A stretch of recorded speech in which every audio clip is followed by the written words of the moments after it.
droite à gauche, ce Parlement ne représente que la corruption. Vous, capitalistes, vous n'avez cessé de pousser la classe ouvrière à la misère. Et vous, communistes, vous avez cessé d'exploiter cette misère voulue par les capitalistes.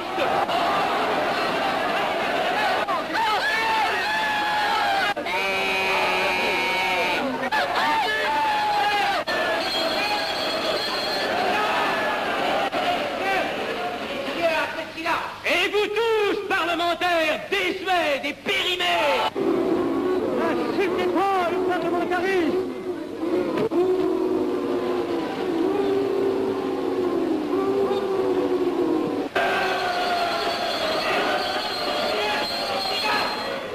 Messieurs, je vais lever la séance. Continuez, monsieur Axel. Messieurs, je n'ai plus rien à dire. J'ai eu conscience de vous dire quelques vérités, peut-être désagréables, mais utiles. Non, ce ne sont pas quelques interruptions qui m'arrêteront. La communauté française ne se bâtira pas sur le conflit de la vieille bourgeoisie égoïste et du peuple affamé. C'est pourquoi je ne voterai pas ce projet, qui donne satisfaction au capitalisme international et serait le bon prétexte pour les communistes à accentuer nos divisions. Je ne le voterai pas. Je serai sans doute le seul à ne pas le voter, car il semble que par une étrange aberration, la Chambre tout entière soit prête comme toujours à trahir l'intérêt français au bénéfice de certains intérêts internationaux très particuliers.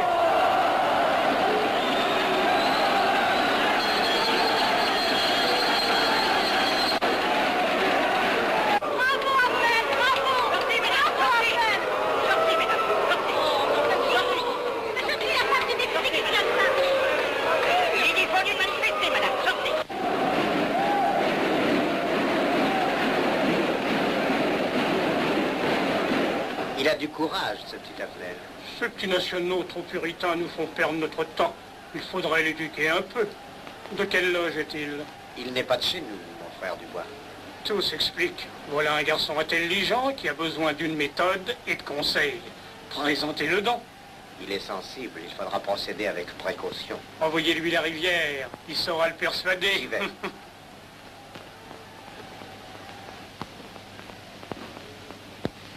Mon cher vénérable, nous avons un service à vous demander.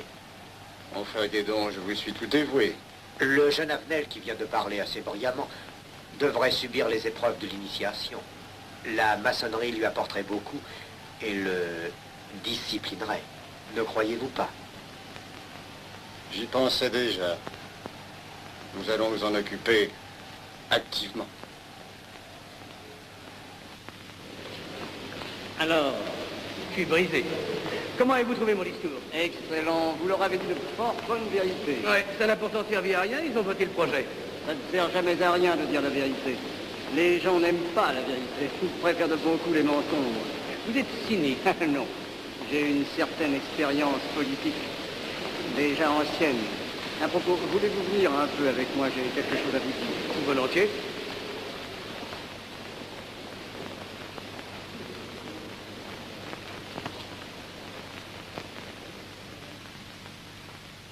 Oui, voyons, je voulais vous dire, si nous reprenions notre conversation sur la franc-maçonnerie, vous m'aviez dit l'autre jour que vous étiez curieux de connaître cette association. Ah oui, on en dit tantôt du bien, tantôt du mal. Je vous avoue que je n'aime pas beaucoup les sociétés secrètes. Ah, la franc-maçonnerie n'est pas une société secrète. C'est une société discrète. Pourquoi éprouves-tu tant de répugnance à me voir entrer dans la franc-maçonnerie? Cette association me semble suspecte. Il ne doit y avoir que des arrivistes là-dedans. Non, voyons, nous sommes peut-être aussi des braves gens, animés d'un idéal sincère. Le texte qu'ils m'ont donné est rempli de bonnes idées.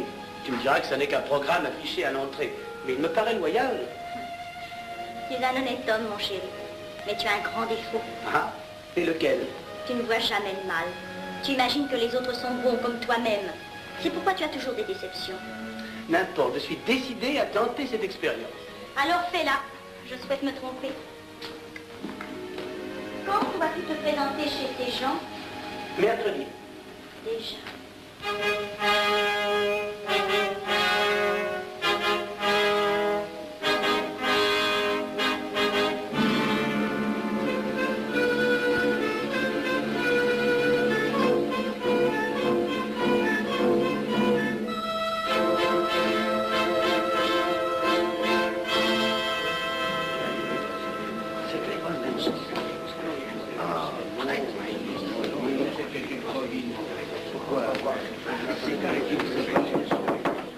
Mes frères, les travaux reprennent force et vigueur.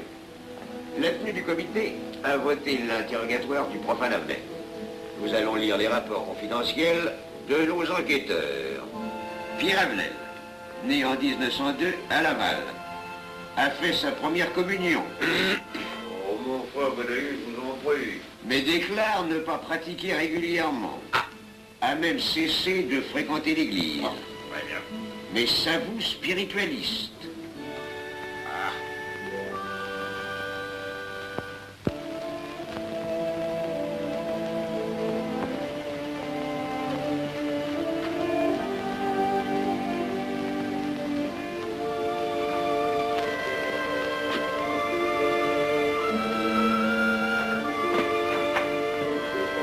Monsieur, voulez-vous aussi? Permettez-moi de vous barrer les genoux.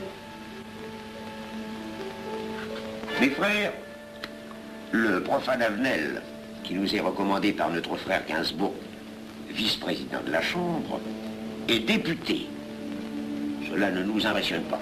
Nous devons surtout examiner ce qu'il pourra apporter à la franc-maçonnerie. Il nous faut des gens qui servent notre ordre et contribuent à sa puissance. Pour l'instant, il paraît afficher des idées nationales un peu trop absolues. Mais enfin, je voudrais vous prévenir d'une chose. Comme il est de notre intérêt de tenir en main un grand nombre de parlementaires, il vaudrait peut-être mieux ne pas lui poser des questions qui pourraient le choquer. On nous le signale comme assez sensible sur les questions spirituelles ou religieuses. Quand il aura travaillé quelque temps parmi nous, il aura évolué.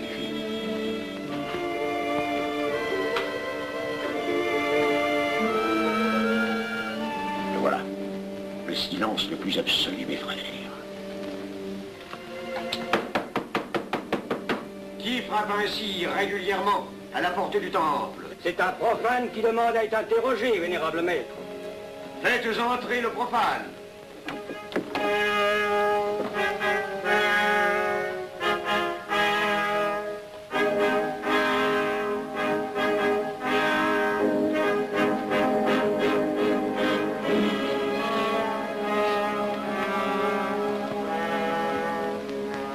Monsieur, vous avez déclaré vouloir faire partie de la franc-maçonnerie. Mais nous désirons savoir qui vous êtes.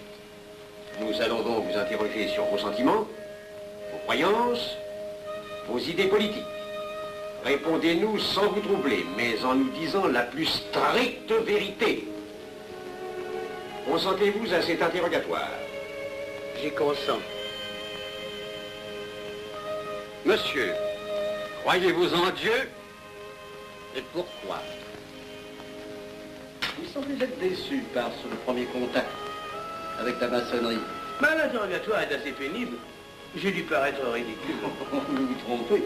D'autres qui sont passés avant vous ont moins bien répondu. Vous avez été reçu avec une majorité convenable, 16 voix contre 10. Comment, j'ai eu 10 voix contre moi? Non, non, 2 seulement. 2. Mais les voix d'opposition comptent pour 5. Ah, un opposant de plus, et vous étiez blackboulé. La maçonnerie est difficile sur le choix de ses candidats. Pas assez, mon cher, pas assez. Je dois même vous avertir que lorsque vous serez en loge, vous serez déçu. Le milieu maçonnique est épouvantablement médiocre. Vous verrez que vous lui apporterez plus que vous ne recevrez. Mais ces rites dont vous m'avez parlé, ces initiations mystérieuses... De bêtises. Il y en a qui y attachent un certain sens symbolique.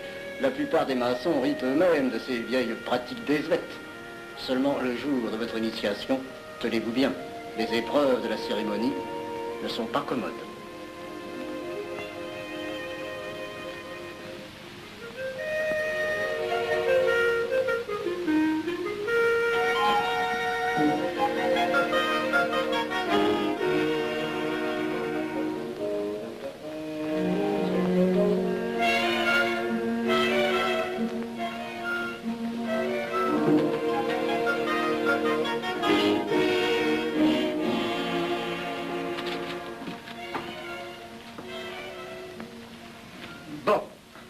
Attendez à la buvette, là.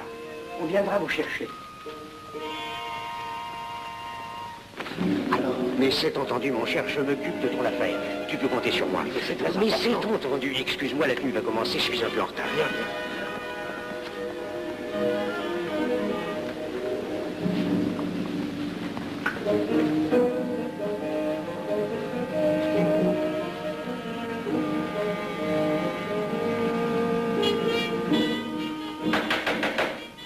Prenez place, mes frères, nous allons ouvrir les travaux. Mon frère Durand, veuillez prendre place à l'ordre.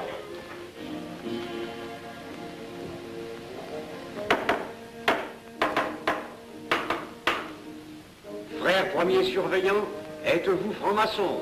Mes frères me reconnaissent comme tel, vénérable maître. Frère second surveillant, quel âge avez-vous? 3 ans, vénérable maître. Frère premier surveillant, quel est le premier devoir d'un surveillant en loge? Vénérable maître, c'est de s'assurer que le temple est couvert. Veuillez vous en faire assurer par le frère couvreur.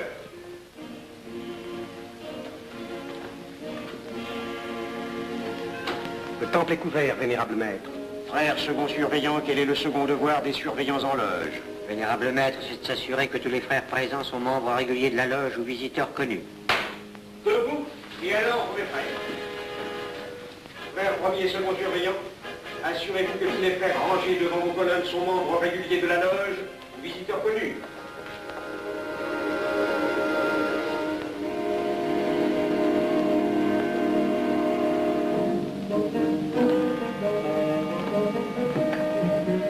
Vénérable maître, les frères qui décorent l'une et l'autre colonne sont membres réguliers de la loge ou visiteurs connus. Il en est de même à l'Orient. Frère premier surveillant, à quelle heure les francs-maçons opèrent-ils leurs travaux? À midi, vénérable maître. Quelle heure est-il, frère second surveillant? Il est midi, vénérable maître. Puisqu'il est l'heure du travail, frère premier second surveillant, invitez les frères de vos colonnes à se joindre à vous et à moi pour ouvrir les travaux de la respectable loge des enfants de l'univers Orient de Paris, au grade d'apprenti, en la forme accoutumée. À moi mes frères, par le signe, la triple batterie et l'acclamation.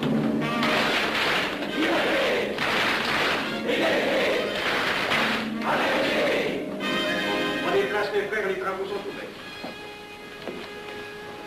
Mes frères, l'ordre du jour appelle l'initiation du profane Avenel. L'atelier a voté dans une précédente tenue la mission du dit profane.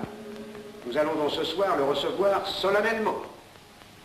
Mon frère couvreur, veuillez aller chercher le profane Avenel qui a écrit son testament philosophique dans le cabinet de réflexion.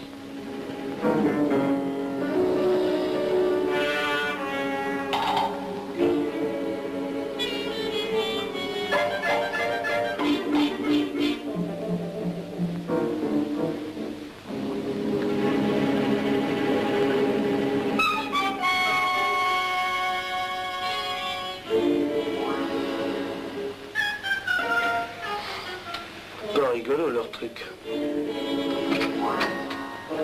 Monsieur, veuillez me suivre.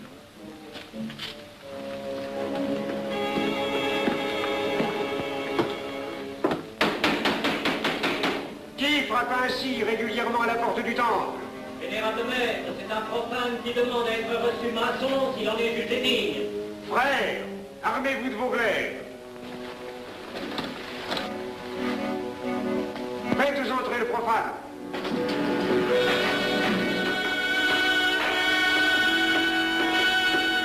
Laissez-vous, monsieur.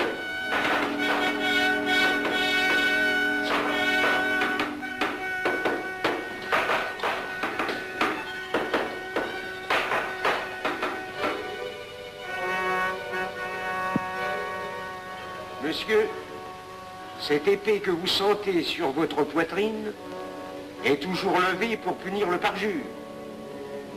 Elle est le symbole du remords qui déchirerait votre cœur si vous deveniez traître à la société dans laquelle vous voulez entrer. Est-ce de votre propre volonté, en pleine liberté, que vous vous présentez parmi nous? Oui, c'est une institution qui ne procède que d'elle-même. Elle prend sa force dans la raison. Persistez-vous toujours dans vos intentions? Êtes-vous bien déterminé à vous soumettre aux épreuves, quelles qu'elles puissent être? J'y consens. En ce cas, confiez-vous à la main qui va diriger vos pas. Mais comme il serait imprudent de s'imposer des obligations dont on ne connaîtrait pas l'étendue, il est de la sagesse de cette respectable assemblée de vous dire quels seront vos devoirs si elle vous admet dans son sein. Le premier est un devoir absolu de secret sur tout ce que vous pourrez entendre et découvrir parmi nous, ainsi que sur tout ce que vous verrez et saurez par la suite. Je dois exiger de vous un serment prêté sur la coupe des libations. Consentez-vous à le prêter? Oui. Frère expert, faites approcher le profane. Et vous, maître des cérémonies, apportez la coupe des serments. Présentez la coupe au profane.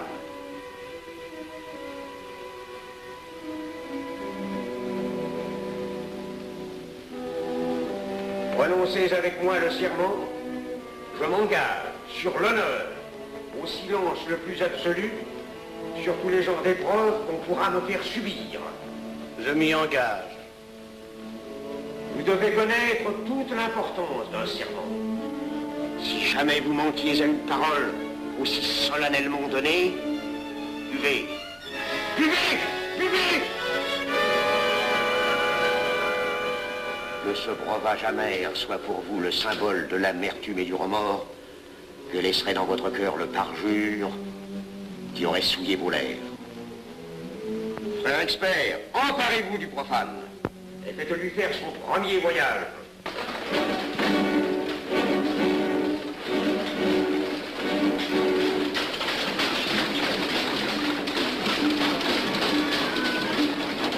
Voilà, c'est un profane qui demande à être reçu maçon. Comment ose-t-il l'espérer? C'est qu'il est libre et de bonne mœurs. Puisqu'il en est ainsi, qu'il passe.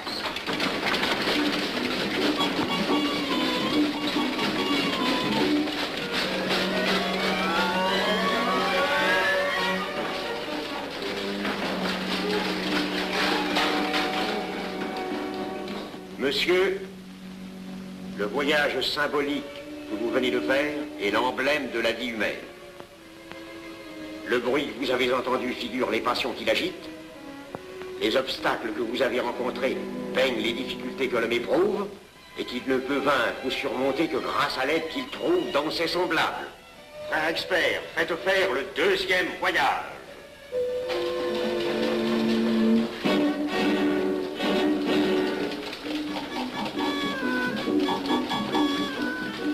Qui va là?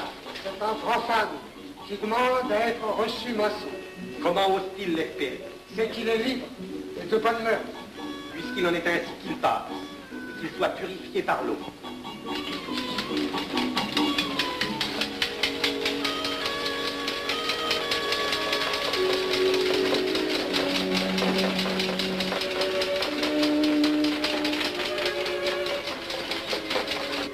Monsieur, nous avons procédé à l'épreuve de l'eau qui représente l'épuration de votre esprit naissant à la vie maçonnique. Votre cœur doit être limpide comme l'eau pure. Frère expert, faites faire le troisième voyage.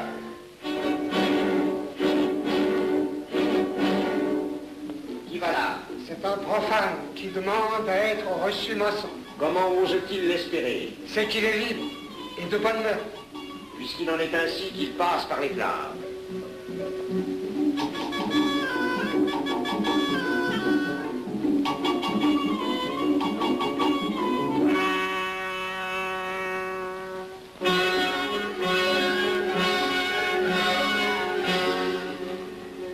Monsieur, les flammes dont vous avez été environné ont achevé vos épreuves. L'ordre maçonnique dans lequel vous demandez à être admis pourra peut-être un jour exiger que vous versiez jusqu'à la dernière goutte de votre sang pour sa défense et celle de vos frères. Je vais maintenant vous faire prêter serment à la franc-maçonnerie. Frère expert, amenez le profane à l'hôtel.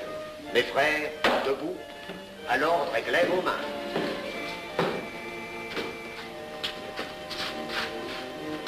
Moi, Pierre Avenel. Moi, Pierre Avenel, de ma propre et libre volonté, De ma propre et libre volonté. En présence de cette respectable assemblée de maçons.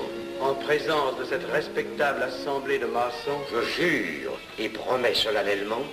Je jure et promets solennellement. De ne jamais révéler aucun des mystères de la franc-maçonnerie qui vont m'être confiés. De ne jamais révéler aucun des mystères de la franc-maçonnerie qui vont m'être confiés. Quelle idée saugrenue ton mari a-t-il de se faire recevoir franc-maçon? Je lui ai déconseillé tant que j'ai pu, mais tu sais comme il est entêté. Il va se trouver dans un milieu d'arrivistes si médiocre. On l'a pourtant bien prévenu. Pourvu qu'il ne lui arrive rien. Il y a tant d'histoires qui courent sur le compte de ces sociétés secrètes. Ne t'inquiète pas, Pierre. Il saura se tirer d'un mauvais pas. Il est prudent. Pas assez. Monsieur, le serment que vous venez de prêter ne vous donne-t-il aucune inquiétude? Consentez-vous à le renouveler lorsque vous aurez reçu la lumière? Je le renouvellerai. Mes frères, nous allons donner la lumière aux profanes. Frère couvreur, préparez-vous à accomplir votre office. Que la lumière lui soit donnée à mon 3e coup de maillet.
Néophyte, ces glaives que vous voyez tourner vers vous vous annoncent que tous les maçons voleront à votre secours si vous respectez et si vous observez nos lois. Mais ils vous annoncent aussi que si vous trahissez votre serment, vous n'échapperez pas à la vengeance de tous les frères répandus sur la surface du globe et qui ont juré de punir le parjure. Le jurez-vous, mes frères? Nous le jurons.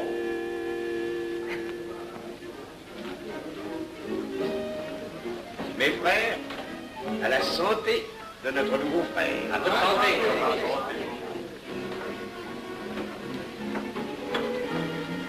Mon très cher frère, qu'est-ce que vous pensez de cette soirée? Eh bien, c'est curieux. Cette cérémonie est très impressionnante. Mon cher frère, pourrais-je vous laisser ma carte au cas où vous auriez besoin de mes services? Je vends de tout, de la bonneterie et des chaussures, du savon à des prix invraisemblables. Tu permets, mon cher Lévi-Stein? Je t'en prie. Mon frère Avenel, nous allons bientôt vous mettre à contribution. Oui, un de nos amis de notre loge voudrait un bureau de tabac. Le Grand Orient est submergé de demandes en ce moment. Avec vous, ça ira peut-être un peu plus vite. Volontiers. Je vous remercie. Ah, dans quelque temps, je vous parlerai aussi d'une autre affaire. Depuis plusieurs années, j'ai droit à la Légion d'honneur. Je ne m'en suis jamais occupé, je n'ai pas voulu déranger nos amis pour ça. On leur demande déjà tellement de choses, n'est-ce pas? Vous m'aiderez? À votre service. Merci beaucoup. Alors, au revoir. Ah non, pas comme ça. Voyez-vous, des petits coups secs avec le pouce, là, comme ça. Pam, pam, pam. Essayez.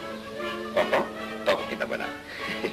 Avec ce signal-là, on ouvre toutes les portes.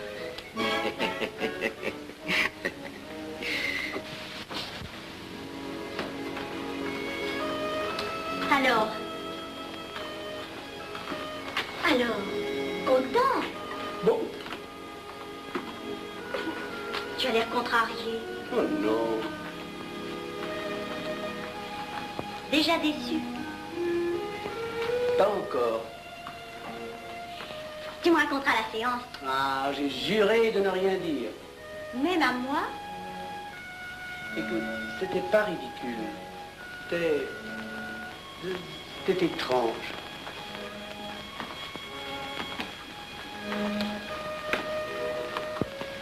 Mon chéri. Oh, mon chéri, c'est idiot, mais j'ai peur pour toi. Mais qu'est-ce que tu veux qu'il m'arrive? Oh, mon grand.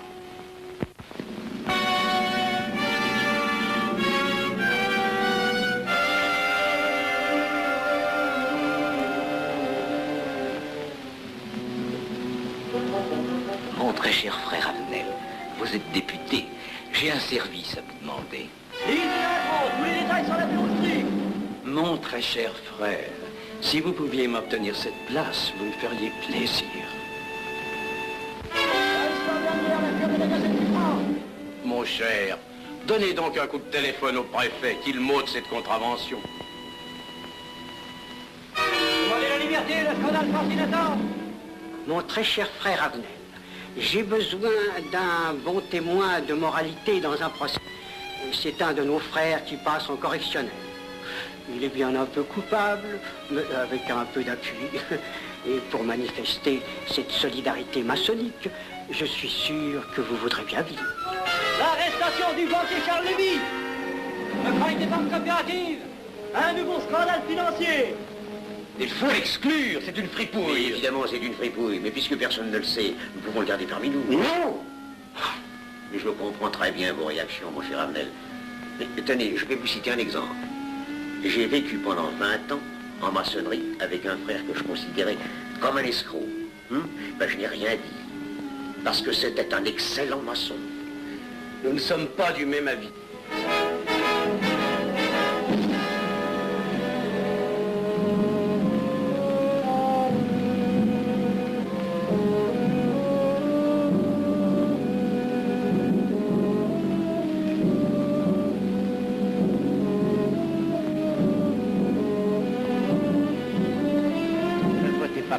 Pourquoi? C'est un adversaire de la maçonnerie. Et son projet est excellent. Qu'importe, il nous dessert. Vous n'avez pas l'air de mon être. Non. Non, non et non, je ne ferai pas ce que vous voulez. Je vous demande de vous conformer à la discipline républicaine. La discipline républicaine et maçonnique. Je sais ce que c'est, allez, c'est une canaillerie. Mon frère, ne laissez pas vos paroles dépasser votre pensée. Oh, ne croyez pas que je suis en colère, non, j'ai tout mon sang-froid au contraire. Et c'est pour ça que je ne voterai pas cette loi unique. Vous détruisez ce pays en l'empoisonnant doucement. Mais vous ne parlez pas sérieusement. Mais vous ne comprenez donc rien.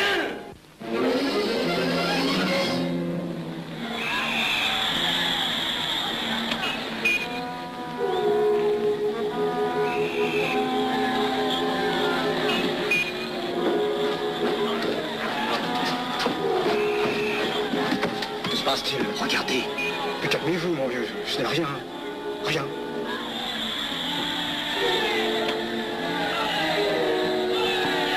Que croyez-vous qu'on doit faire? Rien. Surtout rien. Pas de pareil cas peut attendre. Et croyez-moi, il n'y aura pas d'incident. Tous ces gens vont rentrer se coucher. Ils sont fatigués, le barculier.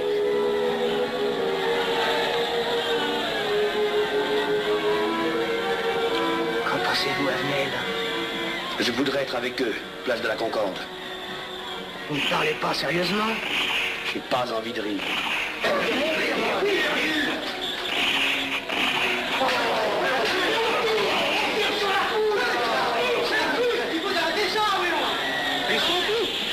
Faut arrêter ça.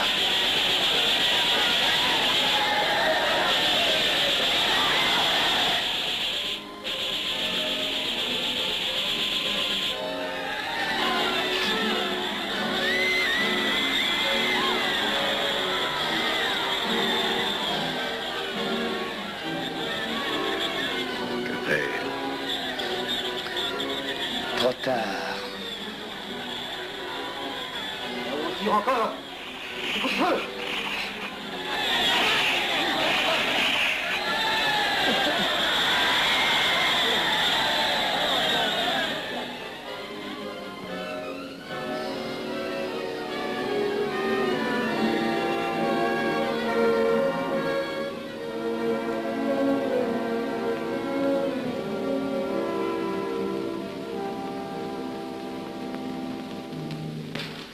messieurs, nous avons établi définitivement la liste des membres de la commission d'enquête.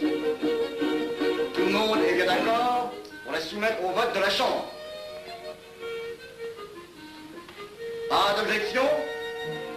Le projet est accepté à l'unanimité. La séance est levée.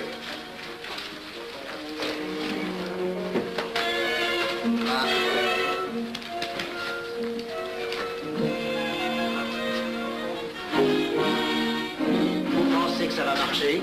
Je ne prévois pas d'opposition. Si cela est ainsi, nous risquons de nous en tirer. Je le crois sincèrement. Nos frères députés nous attendent dans un salon voisin. Ils sont impatients de vous entendre. Bah allons-y. Arnel. À propos, cher ami, je vous ai mis d'office dans la commission d'enquête. Moi, pourquoi? C'est indispensable. J'ai besoin de vous. Venez avec nous. Vos amis nous attendent.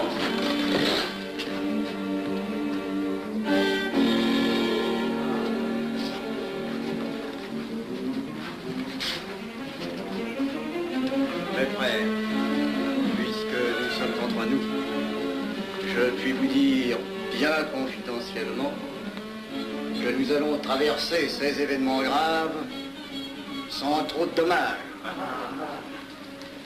La commission vient d'accepter tout à l'heure les listes que nous avons proposées pour la commission d'enquête. Beaucoup de nos adversaires en font partie, mais dans l'ensemble, les maçons sont encore en majorité. Rassurez-vous donc, ni la République ni la maçonnerie ne sont perdues. Elles ont traversé une crise grave. Elles sortiront renforcées de cette épreuve. Merci.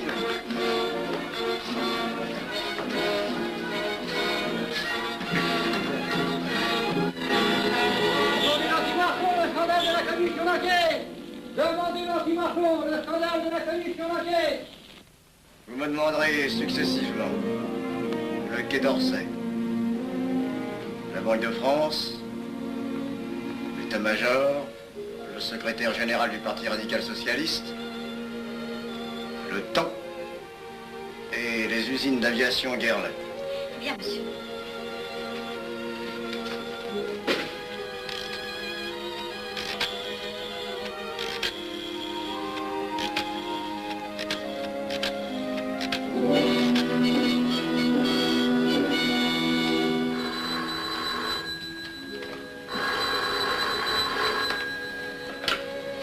Allô, le chef de cabinet du ministre. Allô? Mais oui, passez-le moi. Lui-même, à vos ordres, mon très cher ami. Je ne peux rien vous dire par téléphone. Il pleut. Vous me comprenez? À merveille. Alertez tous nos amis à l'étranger. Qu'en aucun cas, on ne parle de nous. Silence. Compris. Allô, ici Général Maisonnat. À vos ordres, mon cher Larivière. Je compte sur vous, mon cher général, pour que l'armée ne varie pas politiquement. Elle doit rester divisée, avant tout. Ne craignez rien, j'ai déjà procédé à des changements importants. Tous les officiers suspects d'être contre nous ont été éloignés de Paris et séparés les uns des autres. Mes frères, il est indispensable de franchir cette mauvaise passe.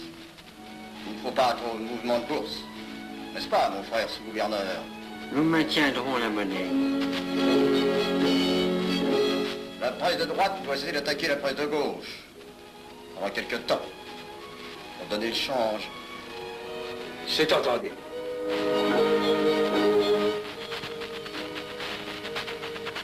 Les partis de gauche doivent faire entente avec ceux du centre. Et ceux de l'extrême gauche. De la sorte, nous contrôlons le peuple. Bloc populaire. Mieux. Front populaire. Bien. Quant à vous, mon cher Garlet, j'ai reçu ce matin une communication de l'étranger. On nous demande d'envoyer immédiatement du matériel d'aviation en Espagne. Moyennant quoi nous aurons tous les appuis politiques nécessaires. Même nos prototypes. Surtout nos prototypes. Ne croyez-vous pas que ce serait dangereux pour notre défense nationale? Faites ce que je vous dis.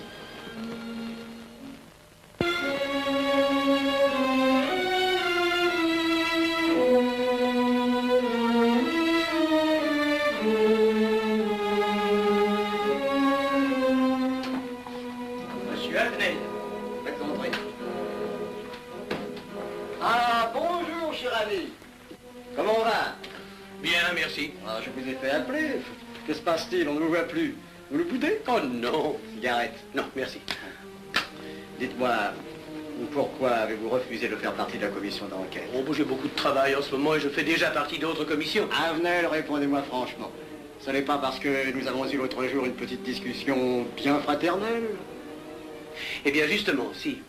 Je voudrais vous parler de la franc-maçonnerie. Ah, mais bien, voyons, mais bien entendu. Asseyez-vous. Ah. Alors? Ah. Je vous écoute. Eh bien, voilà, vous avez été mon présentateur, je vous dois une explication. Je suis décidé à déposer ma démission. Vous avez l'air d'avoir été déçu par la maçonnerie. Oh, pire, choqué. Pourquoi?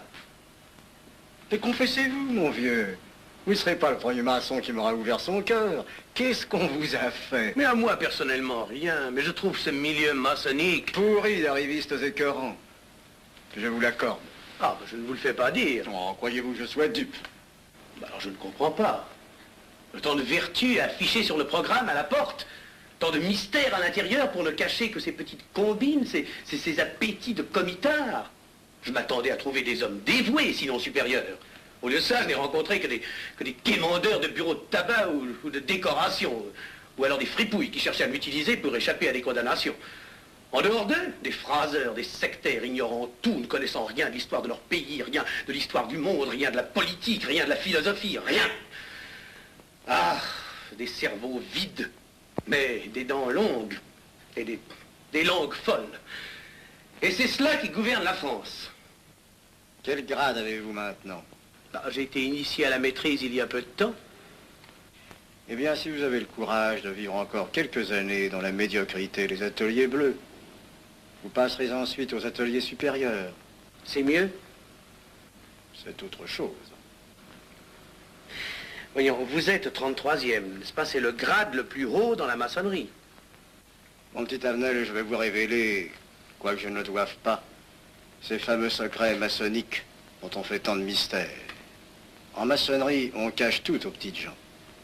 En bas, vous ne savez rien. En haut, vous commencez à voir un peu plus clair dans le jeu mondial. Moi-même, je ne suis pas totalement éclairé sur les intentions des dirigeants de notre ordre. Et quand je dis dirigeants, je me trompe. Il n'y a pas de chef chez nous. Il n'y a que des exécutants. Je suis un pion sur un échiquier, j'accomplis une fonction. Je reçois des messages. J'obéis. Je transmets. J'agis. Mais qui dirige? Personne. C'est beaucoup plus compliqué et simple en même temps qu'on ne pense. Qu'est-ce que la maçonnerie? Des groupes d'hommes qui se sont réunis aux quatre coins de l'univers pour enserrer le monde dans un réseau aux mailles infranchissables. Nous sommes 50 000 en France, 500 000 en Angleterre, 3 millions en Amérique, c'est peu. Mais c'est énorme, parce que nous formons un bloc uni d'une seule volonté. Nous rayonnons partout, nous commandons partout. Ici, 300 parlementaires sont francs-maçons. En Angleterre, le roi fait partie de notre ordre. Aux États-Unis, le président est 32e. Il n'y a pas un pays où nous n'ayons nos appuis secrets, nos hommes, nos banques, nos groupes dévoués. Et ceci n'est rien. Je ne vous montre là de la maçonnerie que la puissance physique. Il y a peut-être autre chose. Mais quoi? Une doctrine supérieure. Une antique expérience des forces du monde qui nous permet de pousser les peuples tantôt vers la vie, tantôt vers la mort, quand il le faut. La mort? Je croyais la maçonnerie attachée à la paix. À une certaine paix. Notre paix. Sinon,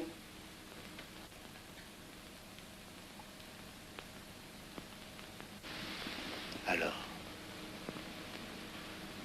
cette démission, je vais réfléchir.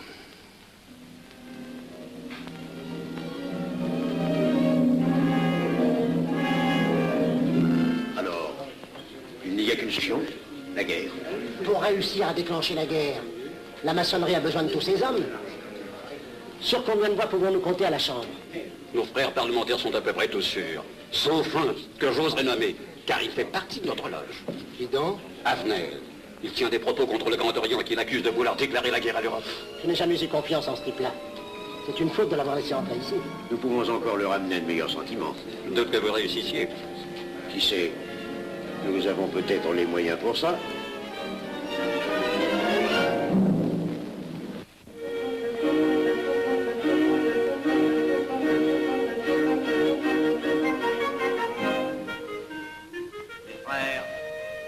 L'aviation allemande n'a pas d'appareil. Plus de 2000 accidents d'avion l'année dernière en Allemagne. La ligne Siegfried est à peine construite. Les tanks allemands marchent difficilement. Un détail entre autres qui m'a été rapporté par un de nos frères. Quand leurs tanks sont entrés à Vienne, on s'est aperçu que certains d'entre eux étaient en carton et montés sur des hautes bicyclettes. Croyez-moi, mes frères, il nous serait facile d'abattre le national-socialisme dont les exigences sans cesse accrues deviennent intolérables. Et libérer ainsi nos frères réduisent à l'esclavage. Jamais nous n'avons été plus près. En 15 jours, nous réglerions le sort de l'Allemagne. Notre loi régirait l'Europe définitivement. Notre victoire est sûre. C'est faux. C'est faux. Silence. Ce que dit cet homme est faux. Mon frère, je vous rappelle alors, vous n'avez pas la parole. Je le sais. Je suis député et membre de la commission de la défense nationale. Je ne peux pas laisser se prolonger un discours aussi manifestement erroné. L'appréciation de monsieur... De notre frère, Liechtenstein. Oui, si vous voulez. Sur l'état de l'armée que possède l'Allemagne sont des mensonges. Et ajoutez quoi, c'est de la stupidité. Mais pourquoi vouloir une guerre entre l'Allemagne et la France? Mon frère, vous n'avez pas la parole. Peu m'importe. Mais je tiens à dire qu'aucun motif réel de conflit ne peut être invoqué. Vous le direz tout à l'heure, après l'exposé de notre frère. Non, je le dirai immédiatement, avant d'entendre des stupidités bellicistes. Mais vous tous, maçons, vous poussez à la guerre.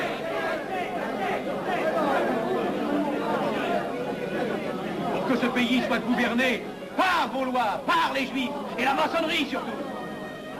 Le peuple français ne se battra pas pour défendre une idéologie fumeuse, un régime ignoble, une république pourrie. Mon frère Avenel, je vous prie de couvrir le temple.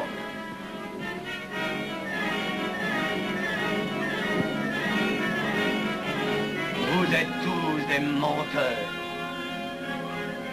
et des faussaires. Tout chez vous n'est qu'une sinistre comédie.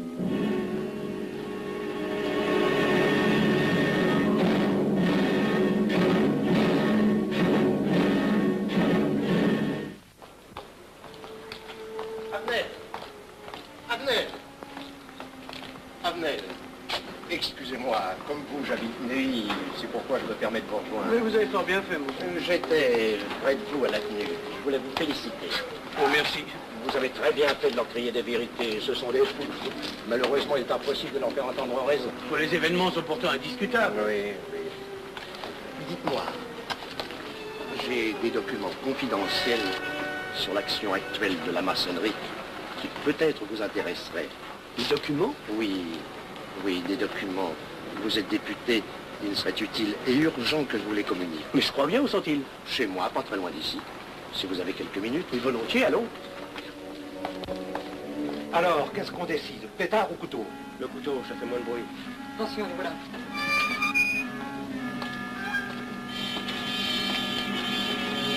Un instant, je vais voir si...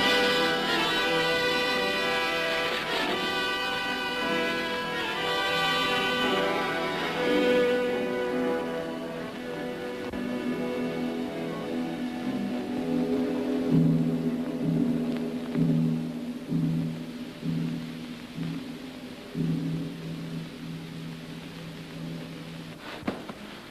t'inquiète pas, mon chéri. Tu guériras vite. Le docteur a dit maintenant que tu étais sauvé, à condition d'être sage.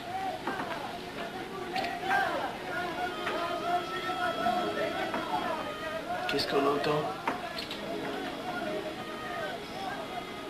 C'est la mobilisation générale, mon chéri. Quoi, la mobilisation? Ne t'agite pas, je t'en supplie. Je n'aurais pas dû te le dire, mon Dieu.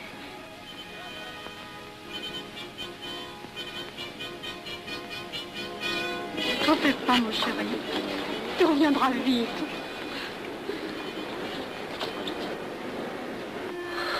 Les brutes. Ils sont arrivés. Ils ont réussi à déclencher leur guerre. Oh, ne bouge pas. Tes plaies sont à peine fermées. Si j'étais pas tombé sous les coups de ces criminels, j'aurais peut-être pu arrêter ça. Mais non, tu n'aurais rien pu empêcher, mon chéri. Ces hommes sont plus forts que toi. Ils ne t'auraient pas manqué.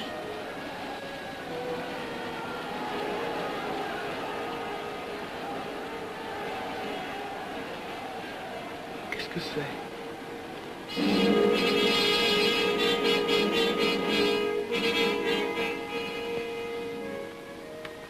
Les malheureux. S'ils savaient ce que je sais.